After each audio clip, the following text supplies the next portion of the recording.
Vamos lá. O assunto hoje é a igreja e o Estado. Bom, apesar de estar faltando um ano ainda, mas eu já posso dizer que é época de eleição, né? Época de eleição, irmãos, é também época de grande assédio nas igrejas, em busca de voto fácil.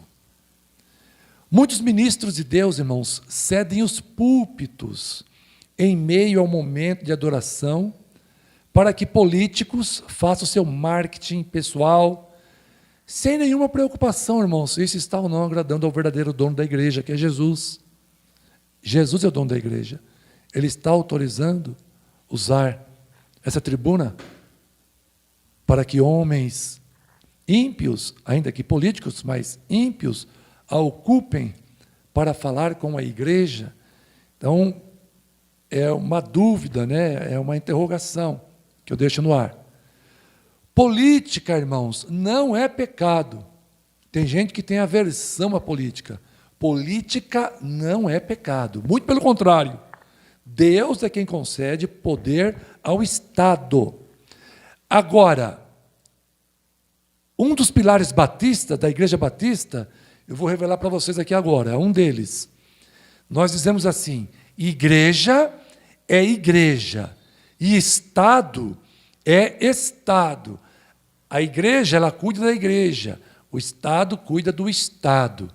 A gente faz parte do Estado, mas nós somos a igreja do Senhor Jesus Cristo. Não pode haver uma mistura, em especial no quesito do momento de adoração, no momento da comunhão. Não pode haver essa mistura, esse jogo de interesses, tá? Entre a igreja e o Estado, tá bom? Só por curiosidade, o que é assédio, né? Já que eu falei que os políticos ficam assediando a igreja em época de eleição. Assédio significa cerco, tá? Assédio é sitiar um local a fim de dominá-lo. Então, quando alguém quer te dominar, ele fica te cercando, ele fica te sitiando, tá bom? Quando alguém quer tomar algo para si, ele comete o assédio, ou seja, o cerco. Tá bom? Será que Deus se agrada disso? É a pergunta que eu faço também.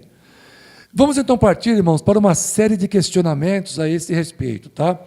Para entendermos o papel da igreja, qual é o papel da igreja e qual é o papel do Estado. Bom, primeiro, o que é a igreja, né? O conceito: igreja é a Assembleia dos Santos, são os chamados para fora, é o corpo de Cristo na terra. A igreja é a noiva do Cordeiro, que é Jesus. Ela tem características institucional e mística, tá? Ou espiritual. Como instituição, entendemos se tratar de sua organização física, localização, estrutura, o administrativo, as finanças. Isso é uma igreja como instituição, tá? E como mística, ela é única, santa, ou seja, mística é espiritual, tá? É o que está além da matéria, tá bom? Não confundir com misticismo, por favor. O texto bíblico é Mateus, capítulo 18, versículo 20. Porque onde estiverem 2 ou 3 reunidos em meu nome, aí estou eu no meio deles, tá? Então a igreja começa com 2 ou 3, mas ela não vai ficar sempre. Tem gente que acha que a igreja tem que ser 2 ou 3. Eu não preciso ir para a igreja, pastor, eu fico na minha casa, tem 2 ou 3, já é igreja. Está errado. Teria que crescer essa igreja, então. Você tem que abrir a porta da tua casa para entrar bêbado, marginais, né? Entrar tudo quanto é gente, noias. Você vai fazer isso? Não, né? Então você vem para o templo, que aqui nós temos uma estrutura bem melhor do que você ficar em tua casa em 2 ou 3, chamando isso de igreja, que não é verdade, porque eu não conheço nenhuma casa que se reúne em 2 ou 3 e que deixa as portas abertas de noite lá para as pessoas entrarem. E põe uma plaquinha: entre, seja bem-vindo. Eu nunca vi isso em casa. Nós temos sim que ter uma sala para nos reunirmos, tá? Segundo, o que é Estado? De forma simplificada, irmãos, o Estado é uma concepção de governo permitida ou criada por Deus, destinada a manter a coexistência pacífica dos indivíduos, a ordem social, de forma que os seres humanos consigam se desenvolver e proporcionar o bem-estar de toda uma sociedade, tá bom? Então, de forma resumida, isso é Estado. Devem permanecer separados, mas igualmente manter a devida relação entre si e para com Deus. Cabe ao Estado o exercício da autoridade civil, a manutenção da ordem e a promoção do bem-estar público. A igreja é uma comunhão, tá? A igreja é uma comunhão voluntária de cristãos, unidos sob o domínio de Cristo, para o culto e serviço a Deus, em seu nome, o nome de Jesus. O Estado não pode ignorar a soberania de Deus, nem rejeitar as suas leis como a base da ordem moral e da justiça social. Os cristãos devem aceitar suas responsabilidades de sustentar o Estado, tá? E obedecer o poder civil, de acordo com os princípios cristãos, tá bom? Nós não podemos dizer, a sua igreja não tem nada a ver com o Estado. Está errado. O Estado deve à igreja a proteção da lei e a liberdade plena no exercício do seu ministério espiritual. A igreja deve ao Estado o reforço moral e espiritual para a lei e a ordem, bem como a proclamação clara das verdades que fundamentam a justiça e a paz. A igreja tem a responsabilidade tanto de orar pelo Estado, quanto de declarar o juízo divino em relação ao governo, às responsabilidades de uma cidadania autêntica e consciente e aos direitos de todas as pessoas. A igreja deve praticar com coerência os princípios que sustentam, que devem governar a relação entre elas e o poder público. A igreja não pode se abster de orar, a igreja não pode se abster de seguir as regras do Estado, porque o Estado foi dado por Deus. Nós temos a obrigação de nos submetermos ao Estado, tá bom? A igreja deve praticar coerentemente os princípios que sustentam o que devem governar a relação entre ela e o Estado. A igreja e o Estado são constituídos por Deus e perante Ele responsáveis. Devem permanecer distintos, mas têm a obrigação do reconhecimento e reforços mútuos no propósito de cumprir-se a função divina. A igreja precisa ser igreja, o Estado precisa ser Estado, porém a igreja deve respeitar o Estado, sustentar o Estado com suas orações, e o Estado deve oferecer à igreja a proteção, né, através da Polícia Militar, da Guarda Civil Metropolitana, do Exército, Marinha, Aeronáutica. Então, elas têm sim relação, mas são setores que andam paralelo um com o outro. Não pode haver essa mistura que vem ocorrendo em nossos dias. A igreja está querendo ser o Estado. A igreja está se intrometendo demais no Estado. Isso provoca escândalos. Escândalos e mais escândalos. A igreja tem muito o que fazer. Não sei por que esses irmãos andam tão politizados ultimamente. Está demais. Ah, pastor, eu não posso dar um palpite? Eu não posso me levantar? Pode, mas está demais. Está horrível. Hoje mesmo, eu coloquei uma frase no meu Facebook sobre vacinação. Vários crentes se levantaram contra, com ofensas. Isso aí, irmãos, não é bem que são contra a vacina, porque eles nem conhecem a vacina, nem sabem como é feito para dizer que é contra.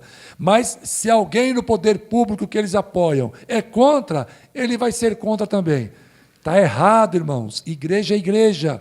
Estado é Estado. Não podemos misturar as coisas. Quarta questão. A igreja deve ou não estar unida corporativamente com o Estado? Não! A igreja não deve se ocupar com o Estado, pois igreja é igreja, Estado é Estado. É simples. Um deve respeito ao outro, mas não se deve esquecer que a missão de cada uma das organizações são distintas. Ainda que tenham vários pontos em comum entre a igreja e o Estado, são organizações, irmãos, distintas. Uma das principais razões para que não aceitemos a mistura entre a igreja e o Estado é que o Estado nem sempre tende a fazer a vontade de Deus. E para a igreja, a vontade do Senhor, ela é fundamental. Ela tem uma importância fundamental para a continuidade de sua existência. O texto bíblico é Atos, capítulo 4, e no versículo 19, olha só. Mas Pedro e João responderam: julguem os senhores mesmos, se é justo aos olhos de Deus obedecer aos senhores e não a Deus. Olha só o que Pedro falou, irmãos. Se o Estado coloca aí uma lei que é pecaminosa, Pedro levantou essa questão. Julguem os senhores mesmo, se é justo aos olhos de Deus obedecer aos senhores e não a Deus. Ou seja, antes obedecer a Deus do que ao Estado. Se o Estado vier com uma lei que é pecaminosa, a igreja não tem que obedecer essa lei. Primeiro Deus, primeiro essa lei, depois a lei dos homens. Quinta questão: qual deve ser a maior colaboração da igreja com referência ao Estado? Irmãos, a maior colaboração da igreja com referência ao Estado, por mais incrível que pareça aos incrédulos, tá? E aos crentes politizados, não é inserir seus membros no governo, e sim orar pelos governantes que lá estão. Percebam que há muitos religiosos, irmãos, na política, que tanto fazem coisas boas quanto más.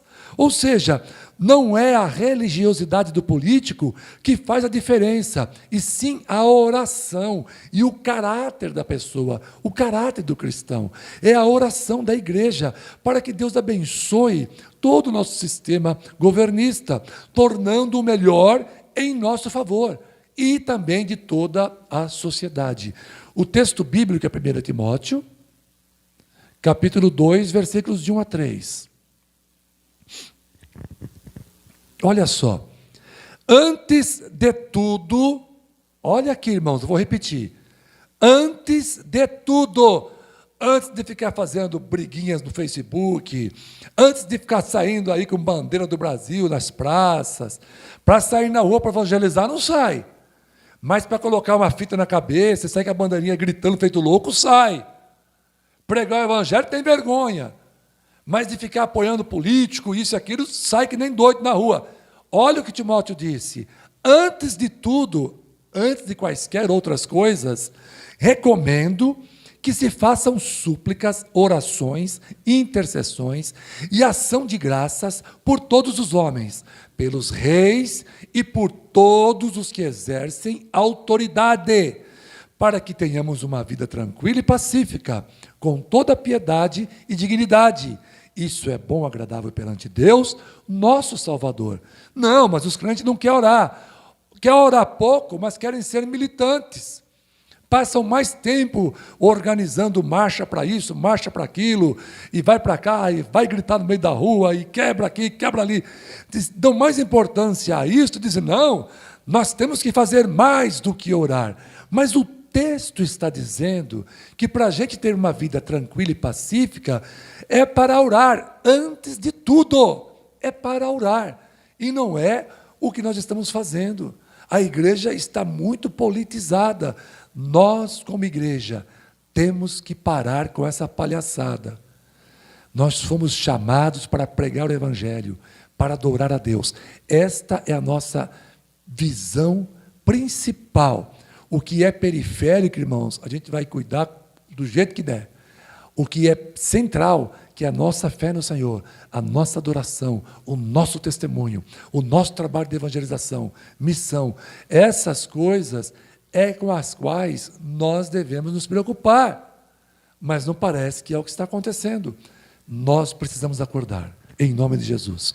Sexta questão: um crente em Jesus pode se candidatar ao governo? Irmãos, não só pode, como seria ótimo se um número expressivo de evangélicos participassem do poder público, desde que o testemunho como crente em Jesus permanecesse inabalável.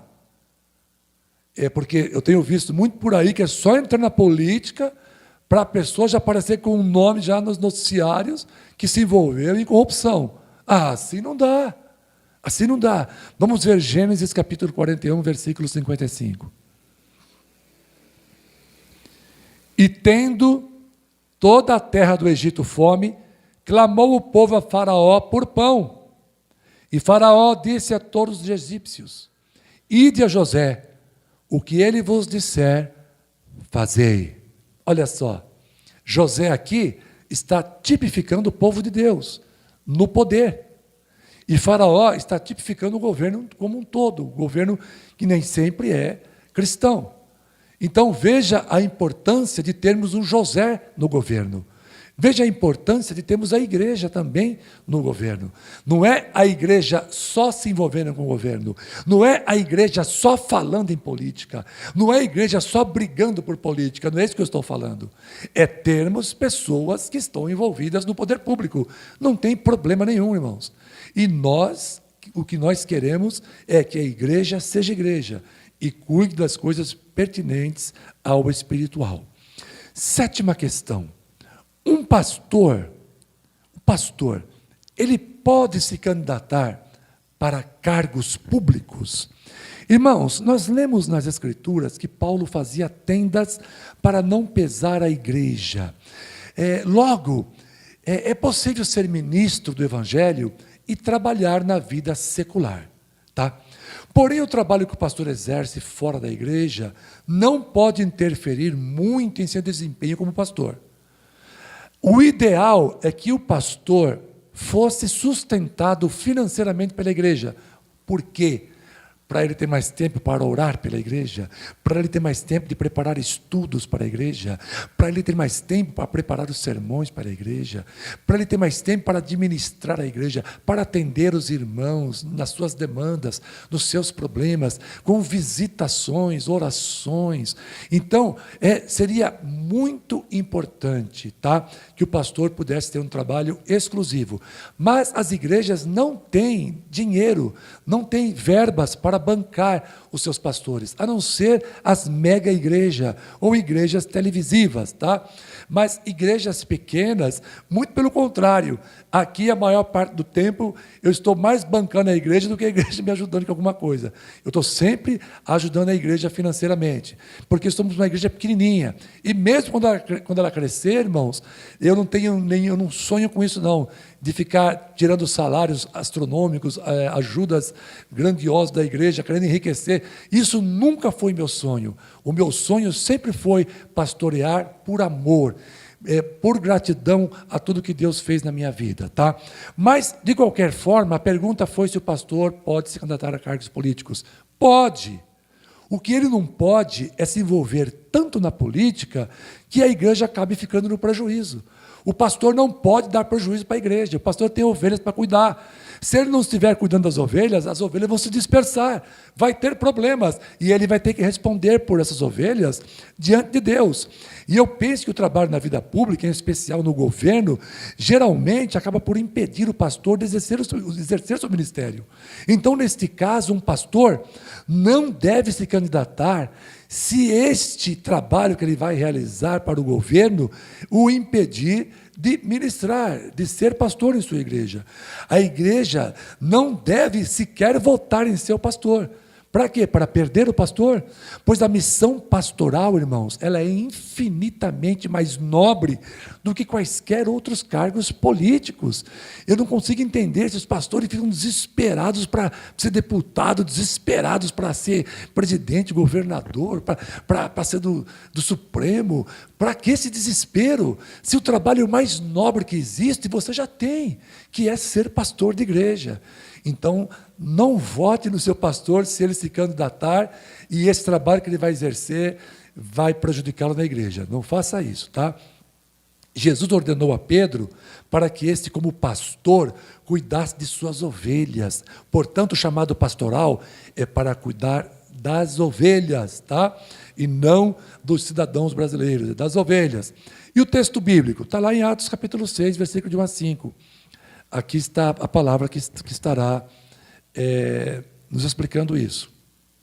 Ora, naqueles dias, crescendo o número dos discípulos, houve uma murmuração dos gregos contra os hebreus, porque as suas viúvas eram desprezadas no ministério cotidiano.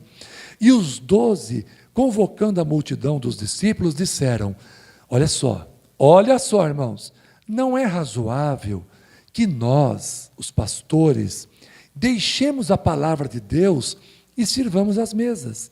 Escolhei, pois, irmãos, dentre vós, 7 homens de boa reputação, cheios do Espírito Santo e de sabedoria, aos quais constituamos sobre esse importante negócio. Mas nós perseveraremos na oração e no ministério da palavra. Olha só, os pastores é para perseverar, ocupar a maior parte do seu tempo com oração e com o ministério da palavra, com a pregação. E este parecer contentou toda a multidão. E elegeram Estevão, homem cheio de fé do Espírito Santo, e Felipe, e Prócoro, e Nicanor, e Timão, e Parmenas, e Nicolau, prosélito de Antioquia. Tá bom? Então foram esses homens escolhidos para serem diáconos, para que os pastores não perdessem tempo em visitar as pessoas, os pobres, tá? Se preocupar em levar a cesta básica. Pastor não foi chamado para isso. O pastor, segundo esse texto aqui, ele tem que ficar orando e pregando. Ele tem que se preocupar com a palavra, se preocupar com aquilo que ele vai entregar para a igreja. Essa é a função do pastor. Tá?